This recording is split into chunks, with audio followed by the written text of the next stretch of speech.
187. 수업 시간엔 조용하고 쉬는 시간에 할 말이 되게 많은가 봐요. 그죠? 자, 187.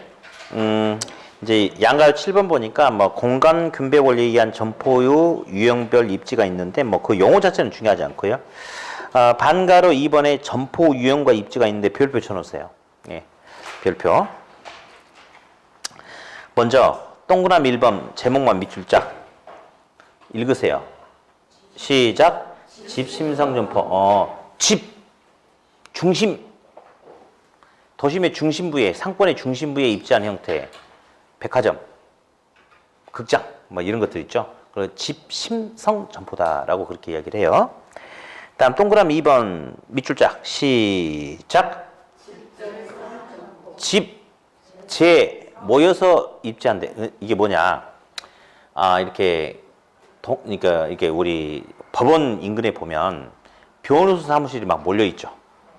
법무사 사무실, 세무사 이런 것들. 그래서 뭐 동종 업종이나 또는 업무의 연결성이 높은 업종들끼리 이렇게 모여서 입지하는 게 유리한 형태를 집재라고 이야기해요. 동그라미 3번 밑줄 쫙 읽지 말고 옆에다 분산이라고 한번 직접 써봐요. 분산이라고 써봐요. 분산. 분산. 자, 3번 시작. 산재성 점포는 분산 흩어져야지 유리한 업종. 세탁소, 목욕탕, 편의점, 분식점 이게 모여있으면 안 되는 거죠. 그래서 흩어져 분산 입지해야지 유리한 형태를 말한다 라고 하고요. 한 장 넘기세요. 동그라미 4번도 밑줄만 그어놓으세요. 시작. 이심적 집재성. 얘는 좀 약해. 뭐냐면요.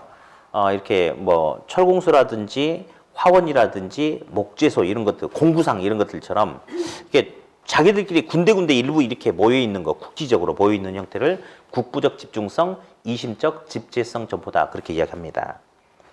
5번 선매품점 밑줄 그으세요. 그 한자 줄 잠깐 보니까요. 그 선자가 선거할 때 선자죠. 그렇죠. 소비자가 물건을 구매함에 있어서 여러 점포하고 비교해서 선택을 한데 전자제품 매장 생각하시면 좀 쉬울 수 있겠죠. 우리 전자제품을 사러 가면 예를 들어서 하이마트 가. 그래가지고 곧 살 것처럼 막 다 물어봐.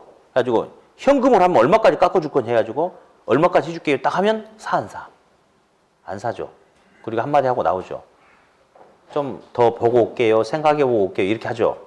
그래가지고 하이마트 가서 다 가격 흥정까지 해놓고 어디 가서 생각하죠? 바로 옆에 길 건너편에 있는 전자랜드 가가지고 또 비교하는 거 있잖아요. 그렇죠? 그렇듯이 소비자가 물건을 삼에 있어서 바로 사버린 게 아니고 여러 점포하고 비교해서 물건의 구매가 이루어지는 것을 선매품점이다 라고 그렇게 이야기를 해요. 선매품점. 네. 다음 양가로 8번 가능매상고 추계 방법은 요거는 지금은 세부적인 내용을 안 봐도 괜찮거든요. 그래서 제가 책에서 체크 정도만 하고 그냥 넘어갑시다. 자, 우리 가능매상고 추계 방법이란 건 어떤 거냐면요. 내가 만약 이 자리에다가 점포를 어떤 매장을 오픈한다면 얼마만큼의 매출 수입이 여기서 가능할까, 나올 수 있을까 한번 예측해 보는 건데요. 자, 하겠습니다. 먼저 양가로 1번에 보니까 뭐 나왔어요? 비율법 나왔죠? 앞에다가 면적이라고 썼어요. 면적. 이건 변칙인데 써놓으면 나중에 답 찾기가 좀 수월해질 수가 있어요. 네.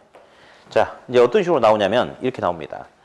전체 매장 면적에 대해서 대상 점포 매장 면적에 대한 비율 가지고 뭔가 알아본다. 뭐 이런 식으로 요구하거든요. 그러니까 그냥 앞으로 이제 시험은 그냥 비율법이라고 나와. 근데 우리는 공부할 때 앞으로 뭐라고 하겠다? 면적 비율법이라고 하겠다. 그렇게만 놔두고요. 다음 2번 유치법도 제목만 밑줄 그냥 살짝 흘려들어요. 기존 점포를 통해서 신규 점포 매장 매출액을 한번 유추해 보는 게 유치법이고, 방가로 3번 냅두고 방가로 4번은 회계 모형이라는 게 있어요. 회계 모형. 이것도 제목만 밑줄. 동그라미 1번만 체크. 세부 내용 오늘 안 봐도 됩니다. 사실은 방가로 3번도 중요한데요. 지금 이야기할 게 아니에요. 그러니까 그냥 지금 체크만 하고 넘어갈 거예요. 네. 넘기세요. 자, 이제 190페이지를 보니까 뭐가 나오냐면 공업 입지가 나와요. 공업 입지가. 요건 어떤 거냐면요. 공장 입지하는데 어떤 것을 고려해서 어떻게 입지하는 게 좋느냐, 뭐, 그거 가지고 이제 이야기를 하는 부분인데, 먼저 이제, 그 책에 있는 그림이 있어요, 그림. 그걸 보니까 1번 이론이죠, 이론. 동그라미 1번은 누구 나왔어요? 베이버의 최소 비용 이론. 동그라미 2번은? 로쉬야? 레쉬인데? 마음대로 읽어도 상관없어요. 영어는 마음속에 있는 거니까 마음대로 읽으세요. 괜찮아요. 근데 여기서 한마디만 짚고 이제 오른쪽에 본문 내용을 할 텐데, 베버라는 사람이 있었대요. 베버라는 사람이 어떻게 해야겠냐면, 공장 입지할 때는 각종 비용 부담이 가장 낮은 곳에 공장이 입지하는 게 좋다라고 했어요. 그래서 특히 비용이 낮은 곳에 공장이 입지하래. 맞는 말이죠. 그러니까 공장이 입지하는데 비용 부담이 낮은 곳에 입지하는 게 좋은 거 아닌가? 맞죠? 네. 그랬더니 레시가 또 한마디 탁 했네. 뭐라 했냐면, 야, 공장이 생산함에 있어서 생산비만 싸다고 해서 좋다라고 단정할 수는 없다. 결국 만든 물건을 팔아먹어야 될 거 아니냐. 그러면 소비자가 가장 많은 시장 인근에 공장이 입지해야 되지 않겠냐라고 해서 최대 수요 이론을 주장했어요. 그래서 베버는 낮은 비용성, 레시는 높은 판매 수익성을 강조했거든요. 누구 말이 맞을 것 같아요? 둘 다 맞아요. 근데 우리 시험은 동그라미 1번 기회가 줍니다. 누가? 베버. 그래서 이제 칠판을 통해서 볼게요.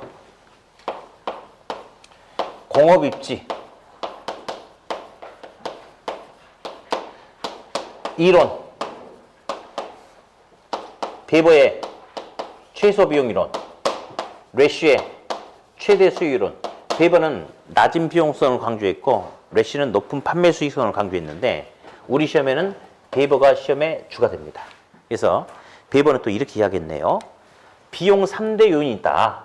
예, 비용 3대 요인이 있다. 그래서 근로자 임금, 제품이나 원료 후 수송비, 한 곳에 모여 있을수록 나타날 수 있는 이익, 집적력 또는 집적 이익, 요 세 가지를 고려해라 라고 하는데, 잠깐만. 인건비가 뭔지 알죠? 임금. 그죠. 수송비도 뭔 말인지 알죠? 그죠? 요거 집적력, 집적이익이란 게 무슨 말이냐면요. 한 곳에 모여서 입지할수록 비용 절감 이익이 생길 수도 있답니다. 제가 이제 공장을 하나 하고 있는데, 물건을 생산하고 이제 물건을 보관할 수 있는 어떤 창고가 필요해요. 그래서 제가 이 비싼 이 시내에서 땅을 사가지고 땅을 매입해서 창고를 짓고 유지 관리를 하려다 보니 비용 부담이 너무 큰 거야. 근데 저기 저 외곽에 이제 성완역 그 근처 가보니까요. 대규모 물류단지가 있는 거예요, 창고가. 그래서 차라리 나는 이런 생각을 했어요. 여기서 내가 공장을 직접 지어가지고 유지 관리하느니 공장 창고 사용료 주고 그 옆에 가는 게 좋겠다 해서 갔거든. 근데 나같이 생각하는 사람들이 그 물류 창고 단지 주변에 싹 몰려서 입지하더라고. 그러다 보니까 그 시설을 공동으로 이용하다 보니까 비용 절감의 이익이 생길 수도 있습니까? 그게 바로 한 곳에 모여 있음으로써 이익이 쌓인다. 집적력, 집적 이익이다라고 그렇게 이야기합니다. 이거 좋은 거야, 안 좋은 거야?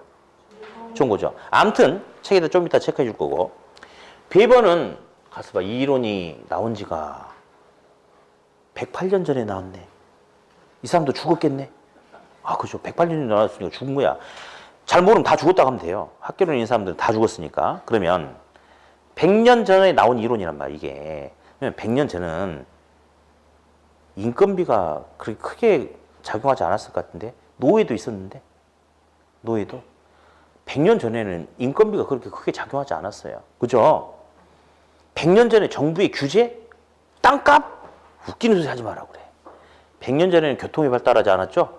그렇죠? 그래서 가장 큰 어려움이 뭐냐면, 제품을 운반하는 데 소요되는 수송수단, 수송비가 가장 크게 작용을 했대. 그래서 베버는 다른 조건이 일정할 때 수송비용 부담이 가장 낮은 곳에 입지를 해라 라고, 다른 조건이 일정할 경우 뭐의 역할을 제일 강조했다? 수송비 역할을 강조를 했다라고 했습니다. 그러면 여기서 이제 우리가 두 가지를 먼저 잡아내고 입지 형태를 살펴보겠는데, 먼저 책 191페이지. 방가로 3번 있죠? 방가로 3번. 동그라미 1번 보이죠? 보입니까? 별표 치세요. 방가로 한 번에 동그라미 1번 별표 밑줄. 공업 입지의 중요한 요인인 비용 3대 요인인 임금, 집적이익, 수송비 중에서 다른 조건이 일정할 경우 수송비용이 가장 낮은 곳 색깔로 칠해요. 수송비용이 가장 낮은 곳이 최적의 입지 조건이라고 하였다. 맞는 말이겠죠. 옛날에는 수송비가 중요했으니까. 자, 그런데 이제 거기서 밑으로 끄집어내. 동그라미 1번에서 밑에 기출문제 지문 있죠?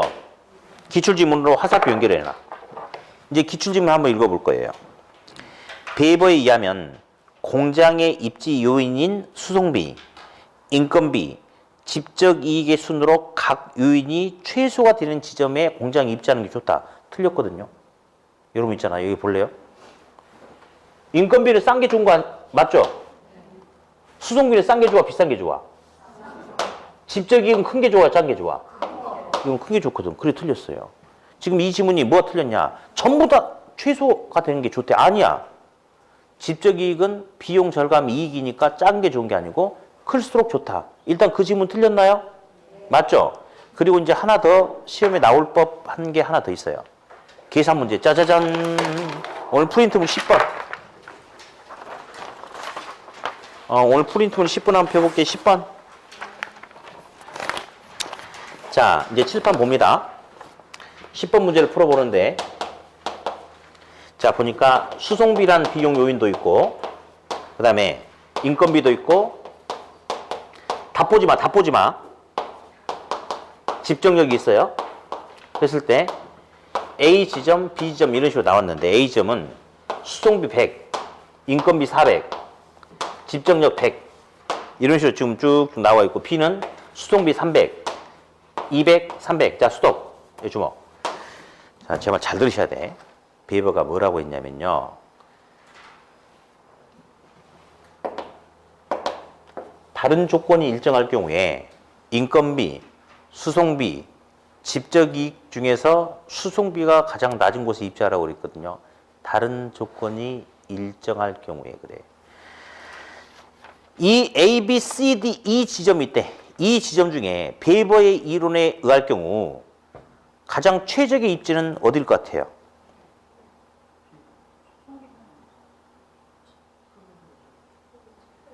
공무원 시험에도 이 시험 문제가 나옵니다.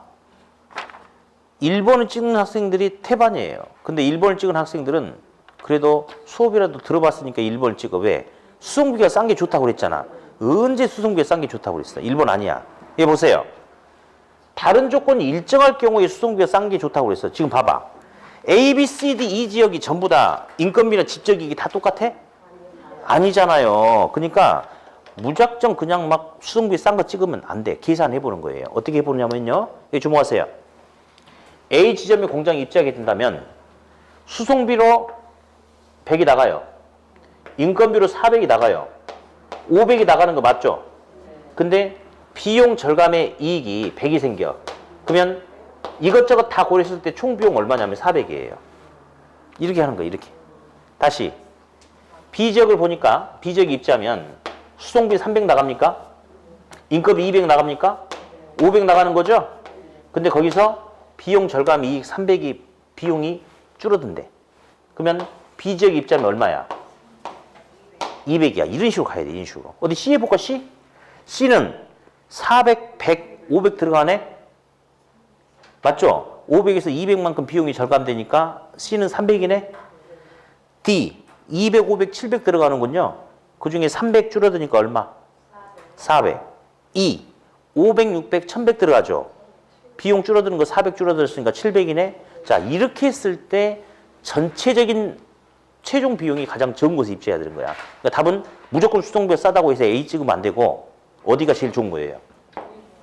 B가 제일 좋은 거죠? 요거 좀 조심하세요. 다시 정리합시다. 이 사람 죽은 지 100년, 108년 됐, 이 나온 거 108년 됐어요. 그러니까 옛날이니까 당연히 다른 비용보다는 수송비가 차지하는 비중이 컸겠지. 그래서 다른 조건이 일정할 경우에 수송비가 가장 낮은 곳에 입지하라고 했거든요. 다른 조건이 일정할 경우. 근데 이런 스타일의 문제는 당연히 각 지역별로 인건비하고 직접 이익을 달리 주겠죠. 그러니까 무조건 수송비가 싸다고 해서 찍으면 돼, 안 돼? 안 되죠. 전체적인 비용을 따져보는 건데 다시 인건비하고 수송비는 나간 돈이다. 두 개 합쳐라. 그게 지출되는 돈이다. 직접 이익은 비용 절감 이익이다. 그러면 총 나간 돈에서 비용 절감이 발생하는 돈 빼면 최종적으로 지출되는 돈이 나온다. 그렇게 계산했을 때 가장 비용이 작은 곳이 최적의 입지다. 그래서 답은 1번이 아니고 B인 몇 번이다. 2번이 답이 된다. 이런 문제 좀 하나 조심하면 되겠어요. 네. 자, 이제 한 장을 이제 아예 넘겨버리면요. 이제 192페이지가 나와요. 그래서 이제 볼게요. 그 표를 보니까 원료 지향형도 나오고 시장 지향형 표 보이십니까? 그렇죠? 각자 동그라미 1, 2, 3번씩만 일단 체크해놔. 원료 지향형도 동그라미 1번, 2번, 3번 표 안에. 시장 지향형도 표 안에 동그라미 1번, 2번, 3번 보이시죠? 192페이지 맨 밑에 192페이지 하고 있는데 됐죠? 다음 그 다음에 193페이지 잠깐만 일단 동그라미 기억 노동 지향형 입지 밑줄 동그라미 니은 중간 지향형 입지 밑줄 동그라미 디귿 직접 지향형 입지 밑줄 일단 밑줄만 기억 먼저 가볍게 이거 한 번 나왔는데 오닥거리 아닙니다. 자, 그 공장 입지하는 데 있어서 경우에 따라서 뭐 수송비라든지 다른 것보다는 노동력을 많이 쓰는 공장이 있을 수도 있겠죠. 그럴 때 가장 중점을 둬야 될 것은 다른 게 아니고 값싼 노동력을 충분하게 확보할 수 있냐 없냐 그게 더 중요할 수도 있겠죠. 그래서 노동력을 많이 쓰는 사람 같은 경우는 값싼 노동력을 충분하게 확보할 수 있는 노동 지향형 입지를 한다. 그렇게 이야기합니다. 됐고 니은은 알고 싶어도 알라고 하지 말고 가만 놔두세요. 디귿은 아까 했네. 직접 지향형 입지. 아까 저기 성완역 근처 물류창고 단지 옆으로 싹 직접 모여 있다 보니까 시설을 공동으로 이용하다 보니까 비용 절감 이익을 얻을 수 있다고. 됐죠? 됐고 이제 오늘 마지막 딱 두 군데만 잡으면 돼요. 자, 이제 칠판을 볼 거예요.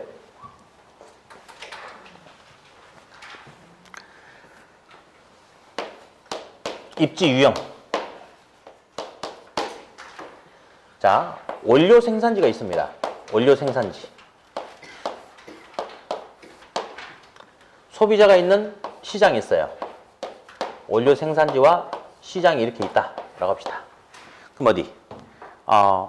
석탄을 캐는 탄광은 원료 생산지 맞죠? 그죠? 그러면 어디?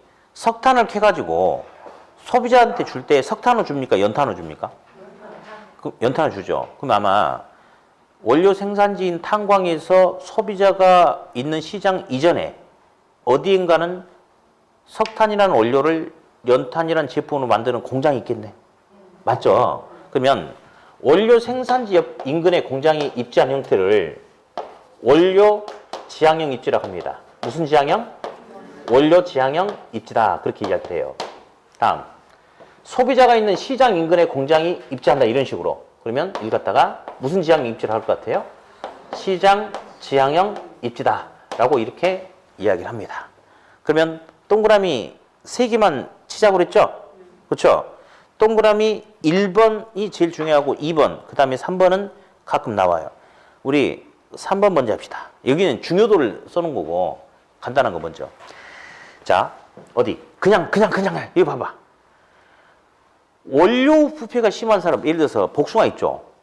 복숭아 따가지고 좀만 하면 금방 눌러져가지고 상하거든요. 그러면 그 통조림 공장이 있는데 그 나주 하면 유명한 게 뭐죠? 나주 배죠. 근데 나주에 복숭아도 사실 많이 납니다. 그래가지고 나주에 큰 복숭아 통조림 공장이 정말 있어요.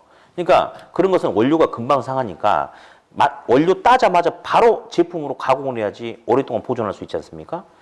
원료 부패가 심한 산업은 무슨 지향형 입지? 당연히 원료 산지에서 가공을 하는 게 좋겠죠. 다음. 원료일 때는 보관이 장기 보관 가능하거든. 통조림 같은 거. 근데 켜버리면 제품을 만들어버리면 금방 상하죠. 그러면 소비자한테 빨리 팔아야 되잖아. 그러면 제품의 부패가 심한 산업은 무슨 지향형? 시장 지향형 입지한다. 그렇게 당연하죠. 하나 더 할게요. 중간재나 완제품을 만드는 공장이래요. 그런 데는 말이죠. 여기 무슨 상인데요? 뭐 몇 개 갖다 주세요. 그러면 네, 갖다 드릴게요 하고 얼른 갖다 줘야 되거든. 그러면 당연히 어디 옆에 입지해야 되겠어? 시장 지향형 입지를 해야 되겠죠? 자, 이제 요거 먼저 갑시다. 동그라미 2번 먼저 갈게요. 보편 원료, 편제 원료란 말이 있어요. 편제 원료란 것은 편제 원료, 보편 원료란 것은 특정 지역에 편중되어 있는 원료가 편제 원료예요. 어디서나 보편적으로 손쉽게 구할 수 있는 원료가 보편 원료거든요. 그러면 담양 하면 대나무죠. 그죠? 담양은 정말 이렇게 큰 대나무 숲이 곳곳에 엄청 많이 있거든요. 근데 자, 대나무를 이용해서 죽제품을 만드는 공장을 한다라고 하자. 그러면 가장 중요한 게 그 죽제품 만드는 공장에서 쓰는 재료는 감나무예요, 소나무예요? 대나무죠. 그러면 대나무는 전국에 담양처럼 이렇게 굵은 대나무가 풍성하게 조달이 가능한 지역이 별로 없어요. 일부만 있단 말이야. 그러면 그런 대나무라는 특정 지역에서 조달이 가능한 편제 원료를 주되는 원료를 쓰는 산업 같은 경우는 가장 중요한 게 원료 조달이 손쉽게 나타날 수 있냐가 중요합니다. 그래서 편제 원료를 주되는 원료를 쓰는 산업은 무슨 지향형 하겠어요? 당연히 원료 지향 입지를 해야 되겠죠? 그렇죠? 다음 밀가루 가지고 국수를 만든다. 국수 면발을 뽑는다. 그러면 국수 공장에서 사용하는 밀가루는 어디서나 손쉽게 구할 수 있는 거 아닌가요? 맞죠? 공장 여기 있든 여기 있든 여기 있든 여기 있든 어디서나 보편적으로 손쉽게 구할 수 있는 원료이기 때문에 어디에 공장 입지하더라도 생산 자체에는 전혀 문제가 안 됩니다. 그렇다면 생산이 문제 안 된다면 판매 관점을 고려했을 때는 소비자가 가장 많은 시장 인근의 공장 입지하는 게 좋지 않을까요? 맞죠? 따라서 보편 원료는 무슨 지향에 입지를 한다?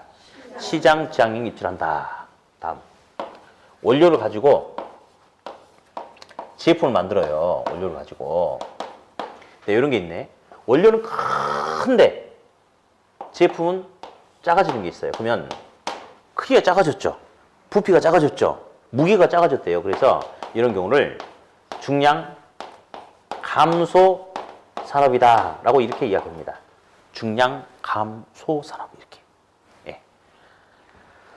요즘 굴 맛있죠. 요즘에 뭐 굴구이도 있고 굴찜도 있고 참 저도 굴을 좋아하는데 통영 있죠. 통영이 우리나라 굴에서 상당히 크게 차지하죠. 어디 통영에 보면 굴 양식장 많이 있거든요. 그러면 물론 이제 그 껍질째 갖고 와서 구워 먹기도 하지만 이 도심에 사는 사람들은 껍질째 먹기가 좀 그렇잖아요. 그러니까 알맹이를 뭐 김장할 때 먹든지 뭐 하든지 먹죠. 그러면 굴은 한 방이 이렇게 커. 근데 알맹이 끄집어내면 이렇게 작아지죠. 그러면 원료는 크고 제품은 작죠. 중량 무슨 산업이야? 중량 감소 산업이죠. 그럼 어디? 굴 까는 공장은 서울에 있든가요? 통영에 있든가요? 당연하죠. 왜냐면 원료는 크고 제품은 줄어드니까 원료 산지에서 아예 작업을 해서 줄여서 오는 게 더 좋은 거 아닌가? 맞죠? 따라서 중량 무슨 산업은 무슨 지향에 입지래? 당연히 중량 감소 산업은 원료 지향에 입지하는 거 맞죠? 그렇죠? 네. 다음 원료는 조그마한데요. 제품은 이렇게 커진대. 이렇게 커진대. 그러면 이런 경우는 반대니까 중량 무슨 산업일 것 같아요? 그렇죠. 중량 증가 산업이다 라고 이렇게 이야기합니다. 옥수수 한 주먹이면 뻥이요 하면 한 20배로 커져. 시골 장터에서. 그죠? 그럼 뻥튀기 아저씨는 이런 공부를 했을까 안 했을까? 안 했어. 배운 적이 없는데도 불구하고 자기 생각을 한 거예요. 집에서 뻥튀기를 튀겨가지고 이렇게 크게 만들어 갖고 오려면 힘들어. 그러니까 깡냉이를 시장까지 가지고 와. 시장에서 튀겨서 바로 그 자리에서 파는 게 좋지 않나요? 맞죠? 그러면 이거 중량 무슨 산업이야 이게? 중량 증가 산업은 무슨 지향에 입지를 한다? 시장 지향에 입지를 한다. 요 정도만 잡으면 돼요. 이 정도. 일단 동그라미 1, 2, 3번까지만 이제 시험에 나왔다고 생각하시면 되겠고요. 그 밑에 것도 잡을 게 있는데 우리 이 소리만 할게. 그냥 동그라미 1, 2, 3번만 보면 돼 지금은. 근데 어디? 사랑하는 젊은 남녀 청춘이 때 사랑하는 사람은 등 돌리려고 그래? 안아주려고 그래요? 그렇죠? 사랑하는 사람 팔 벌려서 안아주는 거예요. 사랑하는 사람 어떻게 한다고? 팔 벌려서 안아주고. 그러면 이제 나중에 쓰지 마요. 이런 말이 있어요. 개념 필요 없고요. 원료지수가 1보다 크대. 팔을 지금 누구한테 벌리고 있대? 팔을 누구한테 벌렸어? 원료의 사랑에 너 안아줄게 이렇게 한대. 그러면 팔을 원료한테 벌리고 있으면 원료 지향 입지다. 이제 나중에 이렇게 하면 되고. 다음 싸우고 헤어지려고 하면 등을 돌려야 되겠죠? 그렇죠? 그러면 원료 지수가 1보다 작으면 원료하고 등졌죠? 그러면 원료는 등지고 원료를 떠나겠대. 어디로 간다? 원료 아니면 시장이니까 어디로 가겠어요? 시장으로 간다. 이제 나중에 그렇게 해서 그냥 암기하고 끝내버릴 거예요. 예. 지금 어쨌든 동그라미 1, 2, 3번 그 세 개가 중요하다. 요 정도만 딱 정리를 하면 되겠어요. 아, 어디 보자. 이렇게 해서 마무리 짓고요. 다음 주에는 정책 들어가면 되겠네요. 어디? 오늘 우리 처음 배웠던 거. 자, 처음 이제 시작하면서 자, 부동산 시장 잠깐 한번 해봤어요. 부동산 시장 하면서 완전 퍼펙트한 시장하고 우리 현실의 불안전한 부동산 시장하고 비교하면서 제가 4개 질문 가지고 이야기했는데 딱 2개만 이야기하자. 자, 부동산 시장은 다수의 시장 참여자가 존재하는 특징이 있다. OX. X. 능력 안 되면 참여할 수 없다고 그랬죠. 부동산 시장은 시장에 대한 진입과 탈퇴가 자유롭다. OX. X. 요거 처음에 하나 했고요. 그 다음에 두 번째. 주거분리와 여가작용했는데, 자, 여가작용 오늘 개념만 들었다. 상향여가, 하향여가 뭐가 중요하다고 그랬다? 하향여가가 중요하다고 그랬어요. 새 것이 시간이 지나서 흠 것이 되는 게 자연스러운 모습이에요. 아무튼 하향여가 중요하다 됐고요. 아까 책 하향여가 중요하다 하면서 한 줄짜리 파란색 박스에 별표 치고 몇 개 체크한 거 있어. 뭐 있을 거야 아마. 그거 다음 주 3교시 때 그거 가지고 다시 할 겁니다. 이제 네. 그다음에 주거분리는 고소득층 주거지역과 저소득층의 주거지역이 서로 분리돼서 입지하는 건데 뭐 때문에 그래? 돈, 소득 때문에 그렇게 생긴다고 그랬죠? 지역 전체가 그렇게 될 수도 있고 같은 지역 내에서 또 나눠질 수도 있고요. 그러면 핵심은 A, C, 고소득층 주택지역, 고소득층과의 경계 인접주택지역. A든 C든 고소득층이니까 무슨 외부유가? 정외부유가. 다음 저소득층 주택지역, 저소득층과 인접한 주택지역. 무슨 외부유가? 부외부유가. 요거 안 헷갈리면 된다고 그랬어요. 공가, 침입, 천의에 의해서 지역이 저소득층 주택지역으로 바뀌어가는 현상. 나중에 하향여가를 할 겁니다. 예, 그런 거 우리가 한번 이제 다뤄봤고요. 자, 그 다음에 이제 지대이론. 옛날 고전학파는 지대는 생산비다 아니다. 아니다. 불로소득, 잉여다. 들어봤죠? 그 고전학파들. 예. 그러면서 아까 누구 나왔냐면 처음에 리카도, 차익지대설, 마르크스, 절대지대설. 둘 중에 설명했다 못했다? 한계지에서 지대가 발생하는 이유를 설명하지 못했다. 마르크스, 한계지에서 지대가 발생하는 이유 설명했다. 예.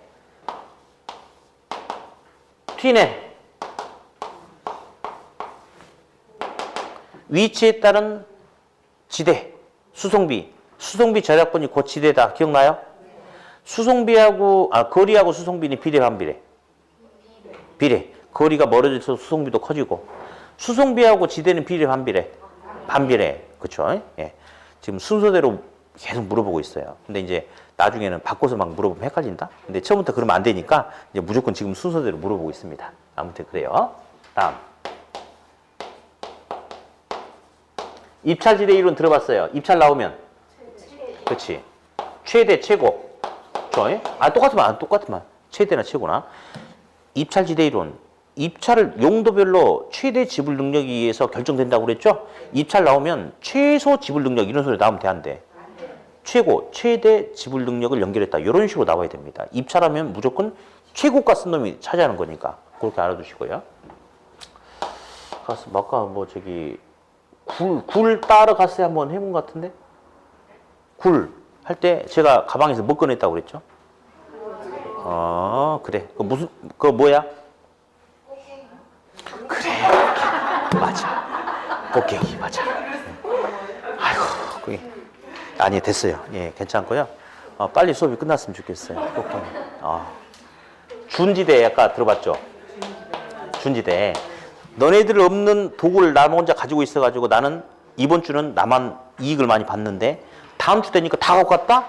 소멸됐다? 자, 준지대는 영구적 지대가 아니고 일시적 지대 성격을 띠고 있다. 이렇게. 예. 그냥 수업 끝냅시다. 그냥 못해. 자, 다시. 도시구조. 버제스의 요거. 동심원설. 연못 돌멩이 던지면 동심 파장 생기는 거잖아요. 중심 업무지대 2번. 상업 주거 기능이 확장되면서 공업 기능까지 해서 주거 기능, 상업 기능, 공업 기능이 혼재된 지역. 부도심, 천이지대, 점이지대, 전이지대. 여기 저소득층이대. 그래서 도심 중심부로 갈수록 저소득층들이 자리 잡고 있는 거죠. 그렇죠. 예? 그 개념 좀 알아두시고요. 예. 호이트의 선형이론. 예, 도시의 성장이 양완 도로, 간선도를 축으로 마치 부채꼴 모양처럼 쐐기형 선형으로 확산된다 하면서 좋은 자리는 고소득층들이 먼저 자리를 잡고 고소득층들이 먼저 자리를 잡으면 나머지 입지가 결정된다. 들어봤죠? 다음. 핵, 심의론. 동종 활동들은 직접 모이는 거야. 이질 활동은 떨어져. 한 곳에 다 모여있지 않아. 그러니까 같은 놈끼리만 이렇게 모여있다 보니까 여러 개의 중심적인 핵심적인 기능들이 나타나는 거죠. 전문해야 되는 기능이. 그게 바로 다핵심 이론이다. 등등등 해봤고요. 상업입지 들어오면서 아까 최소 요구치, 재화의 도달 범위 들어봤죠? 매장이 유지되기 위해서 필요로 하는 최소한의 고객 수가 최소 요구치죠. 매장으로 물건 사러 와줄 수 있는 사람들의 도달 범위가 재화의 도달 범위죠. 누가 더 커야 돼? 재화의 도달 범위가 더 크게 나타나야 된다. 등등. 그리고 몇 개 좀 짜시한 것들 좀 있었고. 그 다음에 아까 그 암기조 하라고 그랬죠. 허미 이렇게. 자, 해봐. 시작. 허미 이렇게. 크리스탈러는 거시, 허미, 허프는 미시 하면서 이제 기타 뭐 동그라미 3개 있었는데 소비자는 가까운 곳을 선택하려고 한다. 당연하다. 적당한 거리에 뭐 고차 중심지가 있다면 인근의 저차 중심지를 당연한 것. 됐고. 역시 계산 문제. 소비자에 대한 유인력은 뭐에 비례하고 질량에 비례하고 거리의 제곱에 반비례한다. 동전을 던졌을 때 동전의 앞면이 나올 확률은 2분의 1이다. 그러면 소비자가 있고 A 매장이 있고 B 매장이 있을 때 소비자가 A 매장으로 물건 사러 갈 수 있는 확률은 자, 소비자는 A로 갈 수 있는 확률을 구하래. 소비자는 어디로 갈 수도 있고 A로 갈 수도 있고 또 B로 갈 수도 있고 그 중에 어디로 가는 경우? A로 가는 경우 해가지고 여기다가 거리 제곱분의 질량만 넣어주면 끝나는 거였죠. 그렇죠? 네, 그래서 전혀 문제 안 되고요. 하나 조심할 거 있죠. 상권의 경계는 매장이 큰 쪽으로 간다, 작은 쪽으로 간다. 그렇지? 큰 놈이 작은 영역을 확장하다 보니까 매장이 면적이 작은 쪽으로 경계가 이동한다고 그랬어요. 네. 오늘 우리 엄청난 거 배웠잖아. 루트. 그렇지. 얼마? 루트 4 얼마? 어이구, 자신 있네. 루트 9는? 3 좋아요. 루트 10은? 그래요. 잘했어. 대신 오늘 집에 가가지고 루트만 배웠다고 그래야지. 루트 4하고 9만 나온다고 하면 그런 건 하지 말고. 우리는 뭣도 배우고 다닌다? 루트도 배우고 다니는 엄청난 과목이다. 가방 싸나고 정신없구만. 가방 좀 이따 싸지. 예. 다음.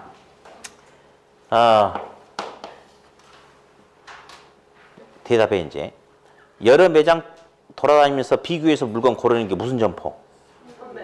선매품 점포. 선매품점. 네.